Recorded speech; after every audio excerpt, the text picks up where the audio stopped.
હરિઓમ વિદ્યાર્થી મિત્રો, આજે આપણે ધોરણ 8 વિષય સામાજિક વિજ્ઞાન પાઠ આપણો ત્રીજો ભારતનો પ્રથમ સ્વાતંત્ર્ય સંગ્રામ.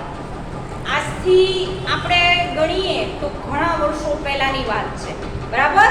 કે એ વર્ષો દરમિયાન જ્યારે એમ કહેવાય કે આપણે રાજાશાહી ચાલતી હતી એ સમયની વાત કરીએ તો એ સમયની અંદર ભારતની અંદર કોઈ સ્વતંત્રતાનો એક સંગ્રામ થયેલો હતો. એ સંગ્રામ વિશે આજના પાઠની અંદર શીખવાનું છે. પહેલા આવશે પ્રસ્તાવના, પછી છે ઈસવીસન 1857ના સંગ્રામના કારણો.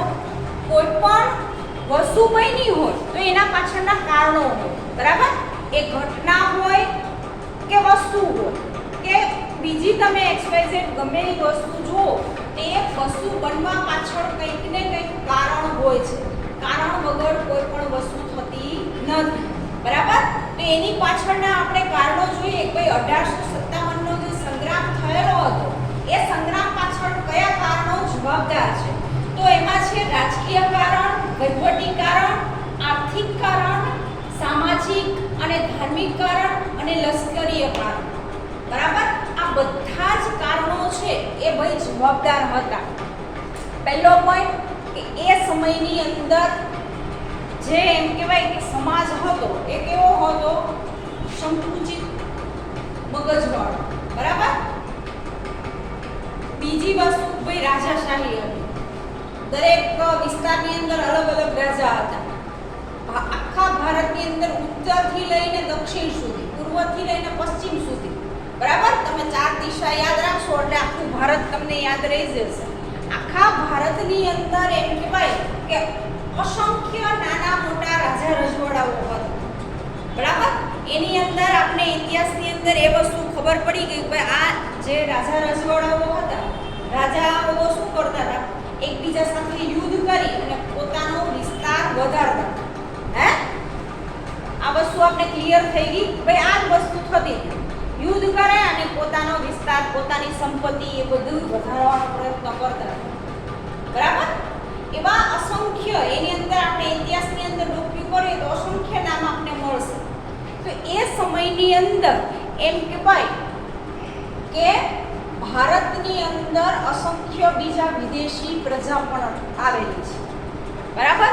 એની અંદર આપણે જોઈએ તો ખાસ કરીને એમ કહેવાય કે ડચ લોકો, બરાબર? ફિરંગી લોકો, પછી એ ઉપરાંત આપણે ગણી શકીએ કે એવી એવી પ્રજાઓ પોર્ટુગીઝ છે, એવી અસંખ્ય પ્રજાઓ જે આવી ગઈ.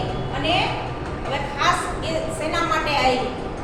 તો આપને ખબર જ છે કે આ ભૂતકાળની અંદર પણ આપણો દેશ જેમ અત્યારે એમ કહેવાય કે વિવિધતા અને વૈભવશાળી છે, બરાબર? એ જ રીતે એ સમયની અંદર પણ આપણા દેશની અંદર વેપાર અર્થે સારામાં સારી વસ્તુઓનું ઉત્પાદન થતું. ખાસ કરીને રેશમી કાપડ છે, મલમલ છે, મરી મસાલા છે, બરાબર? આ બધી જ વસ્તુઓ ભારત દેશની અંદર એ સમયે ઉત્પાદન થતું હતું. અને એ બધી જ વસ્તુઓ ઇંગ્લેન્ડ છે, બરાબર? એ બધા જ દેશોની અંદર એ વસ્તુઓની માંગ રહેતી. તો આપણે એમ થાય કે એ સમયમાં આપણે તો હતા નહીં, હે? તો એ સમયમાં આપણે જવું પડશે ને કે એ સમયમાં કેવી પરિસ્થિતિ હતી. અત્યારે તો આપણે જોઈએ છીએ કે 1 મિનિટમાં આપણે ભાઈ ગમે એ દેશમાં વાત કરવી હોય, આપણો અવાજ પહોંચાડવો હોય ભાઈ પહોંચાડી શકીએ છીએ, હે? કેટલી બધી શોધખોળ થઈ ગઈ છે. એટલા માટે એ સમયે ભાઈ એવી કઈ વસ્તુ હતી કે એક જગ્યાએથી બીજી જગ્યાએ માલ સામાન કઈ રીતે લઈ જતા હતા? ખબર છે કોઈ? માલ સામાનની હેરફેર કેવી રીતે થતી હશે? વિદેશમાં માલ સામાન મોકલવો હોય તો એ સમયે કઈ રીતે જતો હતો? વહાણ દ્વારા, બરાબર? એ સમયની અંદર એમ કહેવાય કે જળમાર્ગ, જળમાર્ગ એટલે કે ભાઈ દરિયાઈ માર્ગ ચાલુ હતો. એ સમયે વહાણની શોધ થઈ ગઈ હતી, સ્ટીમરની શોધ ધીમે ધીમે એમ કહેવાય ભાઈ સ્ટેપ બાય સ્ટેપ બધી શોધો થતી રહી છે. તો જળમાર્ગ દ્વારા એક દેશમાંથી બીજા દેશમાં, હવે આપણે ખબર જ છે કે સ્ટીમરની અંદર આપણે ઘર બનાવવું હોય અત્યારની ટેકનોલોજી મુજબ તો બનાવી શકીએ છીએ. મોટી હોટલથી માંડીને બધું જ બને છે, હે? તો તમારે રહેવું હોય 15 દિવસ દરિયામાં તોય રહી શકો છો. બધી વ્યવસ્થા હોય છે ને. તમે ગૂગલમાં ના જોયું હોય તો સર્ચ કરજો ભાઈ સ્ટીમરની અંદર કઈ કઈ વસ્તુઓ હોય તો પણ તમને ખબર પડશે. એ ભાઈ શેના માટે છે કે એક દેશમાંથી બીજા દેશમાં જવા માટે પહેલાના સમયમાં ઉપયોગ થતો હતો. અત્યારે પણ થાય છે પણ આપણે એનાથી પણ ફાસ્ટ અત્યારે હવાઈ માર્ગ થઈ ગયું છે. ભાઈ ઓછા સમયની અંદર આપણે હવાઈ માર્ગ એટલે કે ભાઈ પ્લેન દ્વારા એક જગ્યાએથી બીજા દેશમાં આસાનીથી પહોંચી જઈએ છીએ. એટલે એ જળમાર્ગ છે એ માલ સામાનની હેરફેર માટે બરાબર બહુ ઓછા પ્રમાણની અંદર જમીન માર્ગ ને બધા જ માર્ગોનો ઉપયોગ ઓછા પ્રમાણની અંદર થાય. પણ પહેલાના સમયની અંદર ઓપ્શન હતું નહીં બરાબર. એવી કોઈ શોધખોળ નહોતી થઈ. આપણે ખબર છે કે લોકો પગપાળા જતા હતા. પછી ધીમે ધીમે ગાડું આવ્યું, બળદગાડું આવ્યું, એમ કહેવાય કે પ્રાણીઓ ઉપર સવારી કરીને એક જગ્યાએથી બીજી જગ્યાએ જતા હતા બરાબર. આ વસ્તુ હતી એ સમયમાં લોકોને આવું વિચાર્યું નહીં હોય ભાઈ આવી શોધખોળો થઈને આટલા બધા યંત્રો સાધનો આવશે કે આપણે બહુ ઓછા સમયની અંદર એક જગ્યાએથી બીજી જગ્યાએ માલ સામાનથી માંડીને બધી જ વેપાર અર્થે એમ કહેવાય કે બધી જ વસ્તુ કરી શકે. હવે આ બધી જ વસ્તુ તમને પહેલાનું ચિત્ર છે પણ આપણે ક્યાં જવાનું છે કે આ સંગ્રામ શું કામ થયો તો એ છે અલગ અલગ જાતના એમ કહેવાય કે ભારતની અંદર વેપાર અર્થે જે એમ કહેવાય કે લોકો આયા હતા આપણા ભારતની અંદર એ બધામાં ખાસ આપણે કોનું નામ યાદ રહે છે ભાઈ અંગ્રેજો. શું કામ કે 200 વર્ષ સુધી બરાબર આ વસ્તુ યાદ રાખજો કે અંગ્રેજોએ 200 વર્ષ ભારતમાં રાજ કરેલું છે બરાબર. એ રાજ જ્યારે કરતા હતા એ સમયનો આ એક ભાગ છે બરાબર કે અંગ્રેજો કઈ નીતિ અપનાવતા હતા બરાબર. આપને એક નીતિ ખબર જ છે. હવે એ જ નીતિ આખા ભારતની અંદર એણે કઈ અપનાવેલી હતી. કઈ આગળના ધોરણમાં આવી ગયું કો અંગ્રેજો એક નીતિ આપણી સાથે ભરપૂર અપનાવી છે. ખબર છે કોઈને? નહીં. ઓકે. ભાગલા પાડો અને રાજ કરો એટલે શું થાય ખબર છે કોઈને? ભાગલા પાડવા એટલે નથી ખબર. બોલ જેવું આવડે એવું. હે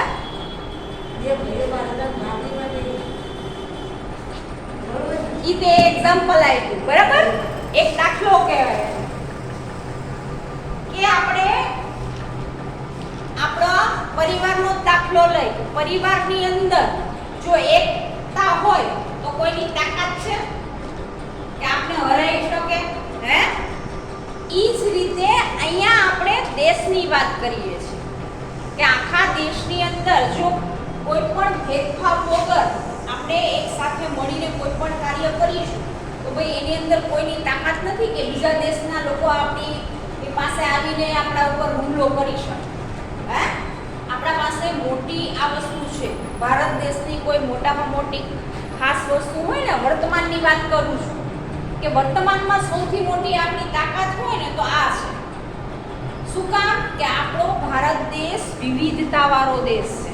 વિવિધ ધર્મો વિવિધ જાતના લોકો બરાબર એક સાથે રહે છે બરાબર. દુનિયાના દેશમાં મોટું એક્ઝામ્પલ છે કે ભારતની અંદર આટલી મોટી લોકશાહી છે અને જ્યાં એમ કહેવાય કે લોકો દ્વારા કામ થઈ રહ્યું છે.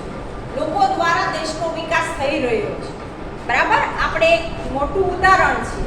વિવિધ જાતના લોકો હોવા છતાં પણ ધર્મ બધી જ રીતે છીએ ને.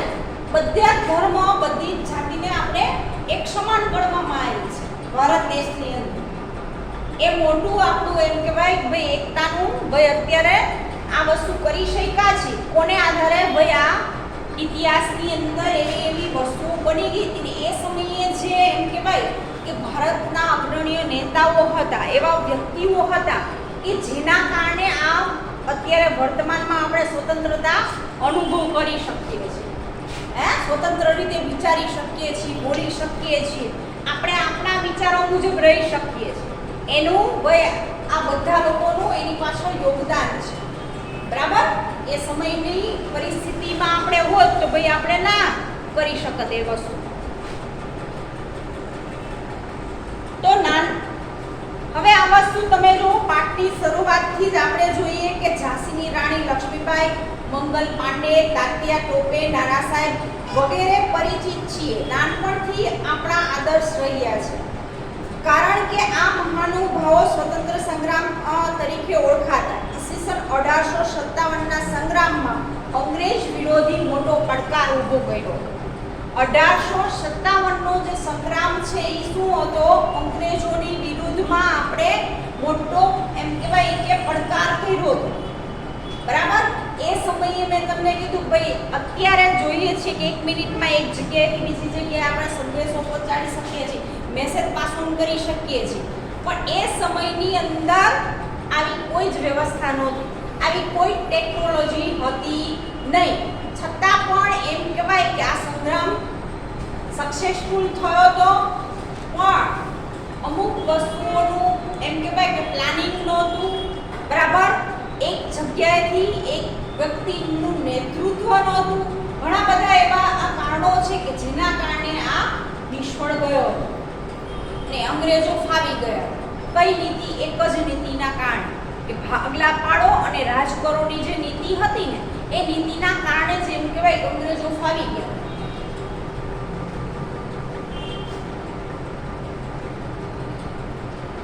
તેમણે ભારતમાંથી બહાર ફેંકી દેવાનો અદ્ભુત પ્રયાસ કર્યો. તેમણે અંગ્રેજી શાસનને મૂળમાંથી હચમચાવી નાખ્યું હતું. ભારતને સ્વતંત્ર કરવા પોતાનો જીવ રેડી દીધો હતો. ખાસ આ બધા જ નામ તાત્યા ટોપે, મંગલ પાંડે, લક્ષ્મીબાઈ, બરાબર, આ બધા જ પાત્રો ઇતિહાસના એક નામી પાત્રો છે.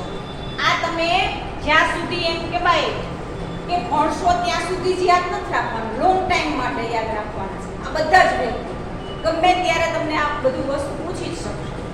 ખાસ કરીને 8, 9, 10નું એસએસ છે એ તમે તમારા ગમે એ ફિલ્ડમાં જશો, ગમે એ ફિલ્ડમાં, બરાબર. એ ફિલ્ડની કોમ્પિટિટિવ એક્ઝામ કહેવાય, એ એક્ઝામ લેવાય એની અંદર એમ કહેવાય કે આવા પ્રશ્નો હોય છે ને હોય જ. ઇતિહાસ, ભૂગોળ, નાગરિક બધા જ પ્રશ્નો હોય છે. એ વર્તમાનના પૂછે, ભાઈ ઇતિહાસના પૂછે, બધા પ્રશ્નો પૂછાય છે. તો આ અત્યારથી જ આપણે એટલું કમ્પ્લીટ કરીએ કે આપણે ભવિષ્યની અંદર કામ આવે, બરાબર. તો આ બધા જ નામ ખાસ યાદ રાખવાના છે. પહેલું આપણે કારણ જોઈશું ભાઈ રાજકીય કારણ કયું હતું 1857ની અંદર. આ સંગ્રામનું મુખ્ય કારણ ભારતમાં બ્રિટિશ સત્તાની સ્થાપના હતી. ઈસવીસન 1757ના ફ્રાન્સના યુદ્ધે બ્રિટિશોએ ભારતના શાસન સ્થાપવાની શરૂઆત કરી. તેમણે મૈસૂર વિદ્રોહ કરી ઇંગ્લિશ યુવાનના સામ્રાજ્ય સમાપ્ત કર્યું. ભારતમાં રહેલી ડચ અને ફ્રેન્ચ કંપનીની લડાઈ પોતાના સામ્રાજ્ય વિસ્તાર કર્યો. મહત્વના નવાબ હૈદરાબાદના નિઝામ મુઘલ બાદશાહ વગેરે નવાબ તાજેતરનો એક મળીએ બરાબર છે. મરાઠા યુદ્ધમાં વડાપ્રધાન ભારતે રાજકીય વડાવી ઈસવીસન 1818માં સુધીમાં સંપૂર્ણ ભારતમાં પોતાની રાજકીય સત્તા સ્થાપી દીધી. બ્રિટિશ સામ્રાજ્યવાદને કારણે ભારતીય રાજકીય સત્તાને દૂર થતા રહી. તે દિવસે લગભગ ધરતા તેમને વેલસીની સહાયકારી યોજના સ્વીકારી કરતી હતી, જેમાં પોતાના રાજ્યના અંગ્રેજો અધીન બનાવી દીધા હતા. એટલે હવે ભારતીય સ્થાને એક દેશ માટે ભારત રાજ કરે છે, જેમાં ભારતીય સત્તા ઇતિહાસ સંગ્રામનું મુખ્ય કારણ હતું. 2008 આપણો ભારત દ્વારા સરદાર સર્વપ્રથમ ઝાંસી નામનું રમતવીર રાજ્ય વિકસિત સામ્રાજ્યમાં ભેગી થઈ. એટલું જ નહીં પરંતુ દેશમાં નાના થયા મને અંતરરાષ્ટ્રીય વફાદાર પેન્શન બંધ થઈ જાય તે સમાપ્ત કરવાનો પ્રથમ નામની પ્રતિમા પ્રાપ્ત કરવાની કલ્પનાને આ બધાનો રોજ આ સંગ્રામનું મુખ્ય કારણ બન્યું. હવે આ સંગ્રામની અંદર રાજકીય કારણ, બરાબર, કે બ્રિટિશ સત્તાની સ્થાપના 1757 ઈસવીસન આવે તો આપણે યાદ રહેવું જોઈએ કે ભાઈ એ સમયે બ્રિટિશ શાસનની સ્થાપના થઈ. બરાબર. એક શબ્દમાં પૂછે, એક બે વાક્યમાં પૂછે, ખાલી જગ્યામાં પૂછે કે જોડકામ પૂછે, આપને આ સાલ યાદ રહેવી જોઈએ. 1757 ભાઈ બ્રિટિશ શાસનની સ્થાપના થયેલી. બ્રિટિશ પૂછે ભાઈ અંગ્રેજી શાસન પૂછે, બે એકબીજાના પર્યાય છે. બરાબર, આ વસ્તુ યાદ રાખજો. તો એ સમયે સ્થાપના થઈ હતી. એમાં ખાસ કરીને આપણે જોઈએ કે ભાઈ મૈસૂર રાજ્ય, મૈસૂર વિગ્રહ. એટલે મૈસૂર આપણે નકશાની અંદર, તમે નકશો તમારા દિમાગમાં આપણે આવી જ જવો જોઈએ. નકશાનો જે દક્ષિણનો ભાગ છે, નીચેનો જે ભાગ છે, ત્યાં એમ કહેવાય કે બેંગ્લોર, મૈસૂર એ બધા સિટી અત્યારના વર્તમાનના નજીક છે. બરાબર. એ વિસ્તારની અંદર એમ કહેવાય કે કયા રાજા હતા? તો ભાઈ ટીપુ સુલતાન. બરાબર. ટીપુ સુલતાન નામનો જે એ રાજા હતો, એણે પણ એમ કહેવાય કે મૈસૂરનો વિગ્રહ કરી અને પોતાના સામ્રાજ્યનું એમ કહેવાય કે સમાપ્ત કર્યું હતું.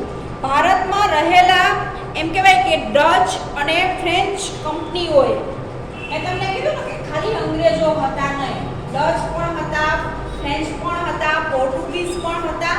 એ સમયે એમ કહેવાય કે વિદેશી પ્રજા ભારતમાં ઘણી બધી હતી. એ બધા જ એમ કહેવાય કે પોતાના સ્વાર્થ માટે, બરાબર, કે પોતાના દેશને કયો લાભ થવાનો છે, આપણા દેશમાંથી સારી વસ્તુ લઈ જવી, આપણા કારીગરો પાસેથી ઓછા ભાવે વસ્તુ બનાવડાવી અને પોતાના દેશની અંદર ઊંચી કિંમતે વેચવું અને વધારે પૈસા કમાવાની લાલચથી એ સમયે આ વસ્તુ બધી થતી. બરાબર. એ સમયે મેં તમને કીધું કોઈ રાજાશાહી હતી, તો રાજાશાહીની અંદર કેવું ભાઈ રાજા કહે ને એમ થતું. બરાબર. રાજા કે ભાઈ આ કામ થશે, ભાઈ અંગ્રેજોને આપવું છે, ભાઈ આપી દેતા. પણ એ લાંબો વિચાર કરતા નહોતા. જો કરે તો આપને ખબર જ છે કે એ અંગ્રેજો કઈ નીતિ અપનાવતા હતા? ભાઈ ભાગલા પાડો અને રાજ કરોની નીતિ અપનાવતા હતા, કૂટનીતિ.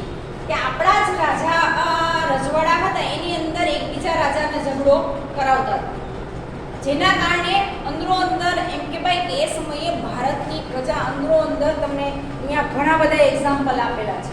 મરાઠાઓનું યુદ્ધ, બરાબર. મહારાષ્ટ્ર, અત્યારે હાલનો જે મહારાષ્ટ્ર વિસ્તાર છે ત્યાં મરાઠી સામ્રાજ્યની અંદર એમ કહેવાય કે મરાઠા લોકોએ આ વિગ્રહમાં મોટો ભાગ ભજવેલો આપણે જોવા મળે છે.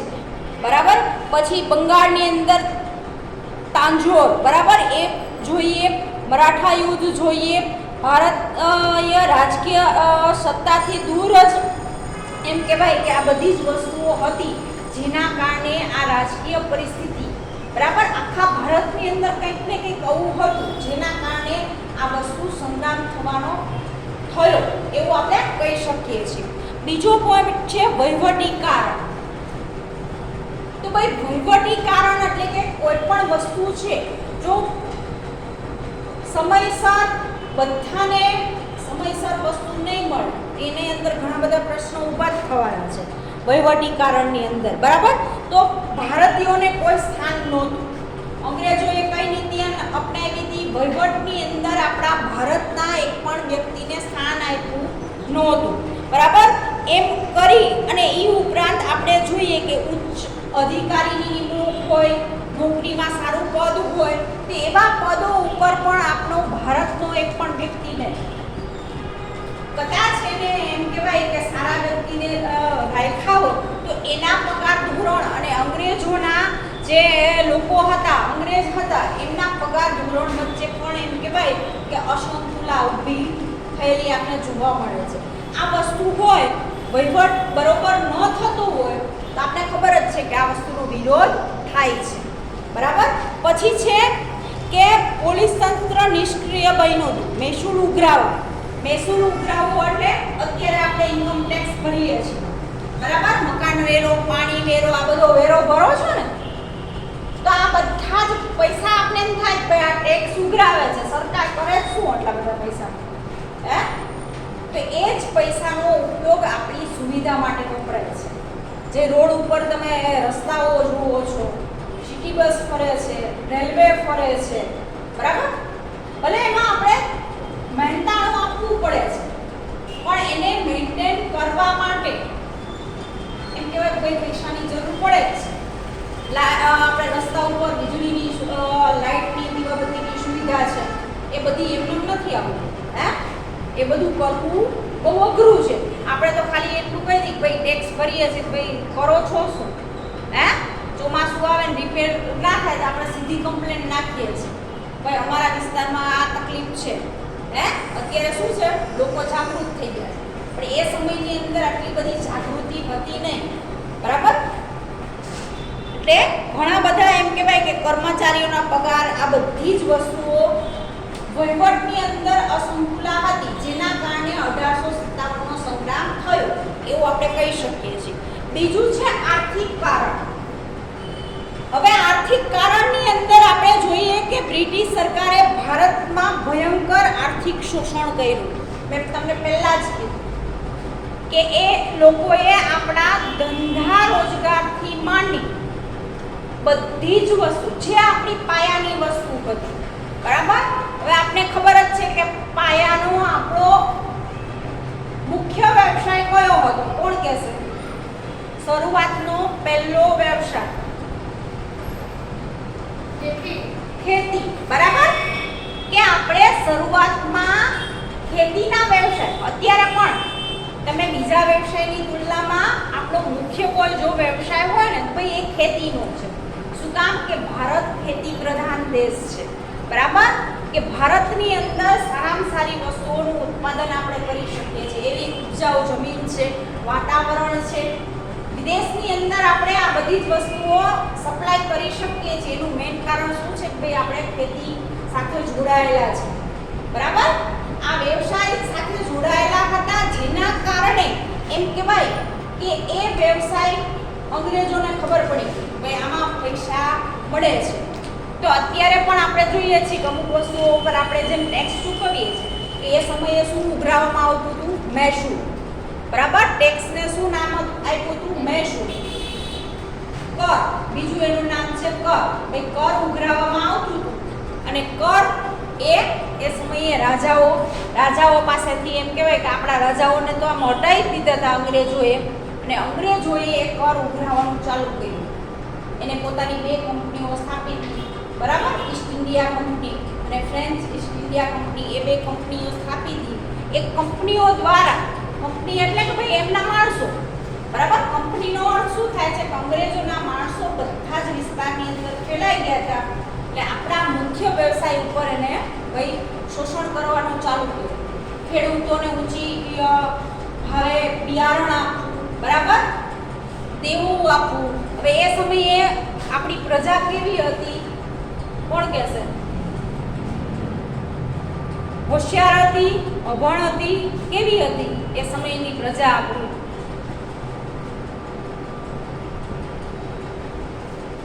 બે ઓપ્શન આપ્યા બેમાંથી એક તો તમને ખબર પડે ને. અત્યારની નથી કહેતી એ અભણ હતા બરાબર. એ સમયના લોકો કેવા હતા? અભણ હતા. અને આ વસ્તુનો ફાયદો પણ અંગ્રેજોએ પુષ્કળ પ્રમાણમાં ઉઠાવ્યો બરાબર. શું કામ કે ભાઈ અક્ષર જ્ઞાન ધરાવતા નહોતા જેના કારણે ભાઈ કરના રૂપિયા છે એ દિવસે ને દિવસે વધતા ગયો અને આપણો ખેડૂત દિવસે ને દિવસે ગરીબ થતો ગયો જેના કારણે આ 1857ના વિપ્લવની અંદર એમ કહેવાય કે ખેડૂતો પણ જોડાયા હતા.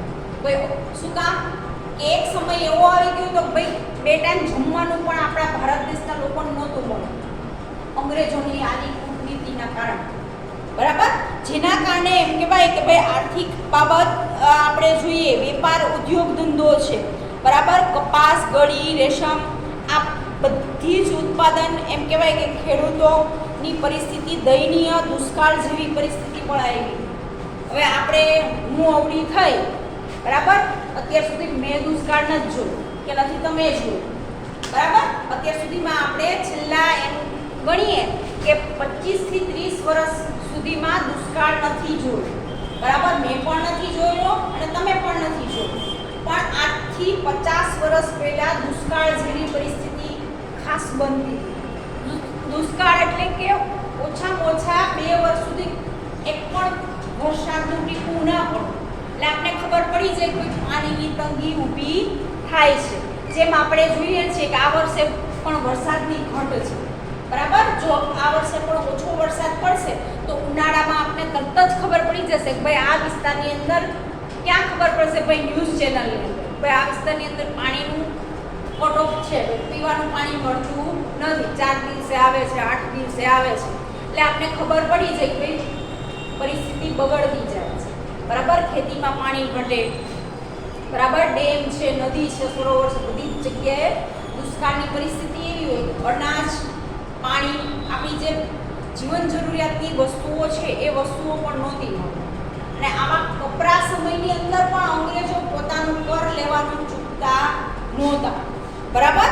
એ પણ એક આર્થિક મોટું દૂષણ હતું ભારતીય દુષ્કાળમાં. એમ કહેવાય કે કપરા સમયની અંદર આપણા જે હુનર ઉદ્યોગો હતા, ખાસ કરીને આપણે જોઈએ કે હસ્તકલાના કારીગરો એ ઉપર આપણે જોઈએ કે પોતાના જાતે લાકડાની અંદરથી રમકડા બનાવતા હતા.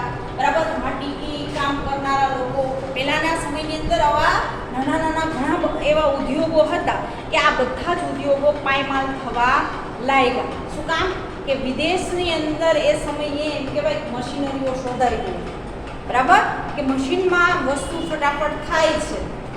એ વસ્તુ ભારતમાં જ્યારે એમ કહેવાય કે આપણા કારીગરો હાથે બનાવતા હતા. બરાબર. અત્યારે આપણે જોઈએ છીએ કે ભાઈ તમે સાયકલ લઈને આવતા હોય તો ભાઈ તમને ખબર પડે કે ભાઈ કેટલી વાર લાગે છે. સ્કૂટર ઉપર આવો તો તમને ખબર પડે કે અહીંથી ઘરથી આપણી સ્કૂલ કેટલી થાય. બે સ્કૂટર ઉપર 2 મિનિટમાં આપણે પહોંચી જઈએ, બધી 10 મિનિટ, કોઈ દૂર હોય તો અડધો કલાક. હે, પણ જ્યારે એમ કહેવાય કે આપણે હાથે વસ્તુ કરીએ તો આપણે એ વસ્તુની ખબર પડે છે. તો એ જ વસ્તુ એમ કહેવાય કે 1857ની અંદર જમીનદારો છે, ખેડૂતો છે, કારીગર વર્ગ છે, આ બધાની અંદર અસંતોષ હતો. કોના તરફ? ભાઈ અંગ્રેજો તરફ. જેના કારણે આ 1857ના સંગ્રામની અંદર આર્થિક પરિબળ પણ એટલું જ જવાબદાર છે એવું આપણે કહી શકીએ છીએ. પછી છે સામાજિક અને ધાર્મિક પાપ. મેં તમને પહેલાં જ કીધું કે એ સમયની અંદર અંધશ્રદ્ધા, વહેમ, બરાબર, છૂઆછૂત, આ બધી જ વસ્તુઓ એ સમયની અંદર હતી. અત્યારે તમે એક સાથે એક બેન્ચમાં બેસીને ભણી શકો છો, ખાઈ પી શકો છો, બરાબર, સ્કૂલમાં અભ્યાસ એક સાથે કરી શકો છો. પણ એ સમયની અંદર આજથી 60 વર્ષ પહેલાં આવું હતું નહીં. બરાબર. ભાઈ આ મુસ્લિમ સંપ્રદાય છે, આ શીખ સંપ્રદાય છે, તો એ દેવાલયોની અંદર ભલે એક માનવામાં આવતો પણ એની અંદર પણ એમ કહેવાય કે રૂઢિચુસ્તતા આપણે જોવા મળતી. એક સંપ્રદાયના લોકો બીજા સંપ્રદાયના ઘરે ના જાય. ખાસ કરીને બ્રાહ્મણો. બ્રાહ્મણો હતા એ સમયની અંદર ઉચ્ચ કુળના ગણાતા હતા. ભાઈ એ સમયે નીચ કુળનું કોઈ વ્યક્તિ મળે ને તો પણ ભાઈ એ ઘરે જઈને સ્નાન કરી લેવાનું, ભાઈ કમ્પલસરી એવું માનતા. બરાબર. જે શંકરની પૂજા કરતા હોય એ બધી કૃષ્ણ ભગવાનના મંદિરે ના જાય. એવી ધાર્મિક બાબતો પણ હતી. અત્યારે પણ છે, નથી એવું નહીં, પણ એની અંદર પરિવર્તન આવી ગયું છે વર્તમાનની અંદર આપણે. બરાબર. શું કામ? તો ભાઈ લોકો આ બધી જ વસ્તુઓને જાણવા માંડ્યા છે. કયા વસ્તુ દ્વારા? ભાઈ લોકો ભણતા થાય, એજ્યુકેશન મેળવતા થાય. બરાબર. જેના કારણે લોકોને ખબર પડી ભાઈ આ ખરી આપણે કેવા ખાતર અલગ છીએ. આપણે મસ્જિદમાં પ્રાર્થના કરીએ કે મંદિરમાં પ્રાર્થના કરીએ, પ્રાર્થના જાય છે તો એક જ જગ્યાએ. એને કોઈએ જોયો છે? ગોડને નથી જોયા, આપણે શંકર ભગવાનને નથી જોયા. એ આપણી બધી કાલ્પનિક કૃતિઓ છે. પણ આપણે પ્રાર્થના દ્વારા કોઈ એવી એમ કહેવાય ભાઈ અદૃશ્ય શક્તિ છે એવું આપણે આપણા શબ્દમાં કહી શકીએ, જેને આપણે પ્રાર્થના કરીએ છીએ. બરાબર. આપણે હજી સુધી એ વસ્તુ શોધી નથી શક્યા આપણા વૈજ્ઞાનિકો કે સૂર્ય ઉગે છે એ કઈ રીતે આથમે છે, તો એને કેવું નથી પડતું. તો એ અલૌકિક શક્તિને આજ સુધી કોઈ ચેલેન્જ કરી શક્યું નથી. એટલે એટલા માટે આપણે કહીએ છીએ ભાઈ છેલ્લે આપણા પાસે કઈ રસ્તો ના હોય ને ભાઈ ભગવાન પાસે આપણે પ્રાર્થના કરીએ છીએ ભગવાન આ વસ્તુ સોલ્વ કરશે. તો એ જ રીતે એમ કહેવાય કે ધાર્મિક બાબતો પણ ખૂબ મહત્વની હતી. ખાસ કરીને એમ કહેવાય કે ભારતીય સમાજની અંદર ધર્મમાં પણ ચંચુપાત કર્યો હતો. એ સમયે ખ્રિસ્તી કે પાદરીઓ ભારતના હિન્દુ મુસલમાનો ખ્રિસ્તી ધર્મના વટવા ખૂબ જ પ્રયત્નો કરતા હતા. સરકારનું એમ કહેવાય કે રક્ષણ હતું 1850 થી લઈ અને હિન્દુઓના શંકા વધારે દ્રઢ થયા અને અંગ્રેજોને અવારનવાર ભારતીયો સાથે તિરસ્કારપૂર્ણ વ્યવહાર કરવામાં આવ્યો હતો. જેમાં એમ કહી શકીએ ભારતીયો ગંદા, રોગિષ્ટ, નિમ્ન કોટીના છે. ગોરા લોકો તેમના પર શાસન કરવા માટે એમ કહીએ ભાઈ ભારતીયો સાથે કોઈ પણ સામાજિક વલણ કરતા નહીં. તેમની સાથે એમ કહેવાય કે અલગ રહેતા. તેમને મંદિરો, મસ્જિદો ની મિલકત પર પણ કર નાખ્યો. ધાર્મિક અને સામાજિક ભેદભાવને કારણે ભારતીય જનસમુદાય અંગ્રેજો પ્રત્યે રોષે અને નફરતની લાગણી અનુભવ કરતી હતી. બરાબર. આપણા ધાર્મિક સંપ્રદાયના મંદિરો ઉપર પણ અંગ્રેજોની નજર હતી કે જે આપણે ખબર જ છે કે આપણો દેશ કેવો છે ભાઈ, ધાર્મિક છે. આપણે આપણા ખાવા પીવામાં કટોકટી કરી અને આપણે મંદિરમાં કે મસ્જિદમાં કે પૈસા નાખીશું, દાન કરીશું. શું કામ? કે ભાઈ એ આપણું સંસ્કૃતિની અંદર રહેલી છે એ વસ્તુ. બરાબર. એ વસ્તુથી આપણે ટેવાયેલા છે. એને આપણે સંસ્કારનું નામ આપ્યું છે. બરાબર છે કે આપણે એવા સંસ્કાર આપણે નાનપણથી મળ્યા છે. ભાઈ આપણી પાસે 5 રૂપિયા હોય એમાંથી 1 રૂપિયો પણ કોઈને મદદ કરી શકીએ, ભાઈ એ સારી વસ્તુ ગણાય છે. કે આપણે કોઈને જરૂર છે ભાઈ એને મદદરૂપ થઈ શકે. તો એ પણ 1857ના કારણમાં મોટું કારણ જવાબદાર હતું એવું આપણે કહી શકીએ છીએ. તો આ વિડીયોની અંદર અહીંયા સુધી રાખીશું. આગળની માહિતી આપણે આગળના વિડીયોની અંદર જોઈશું.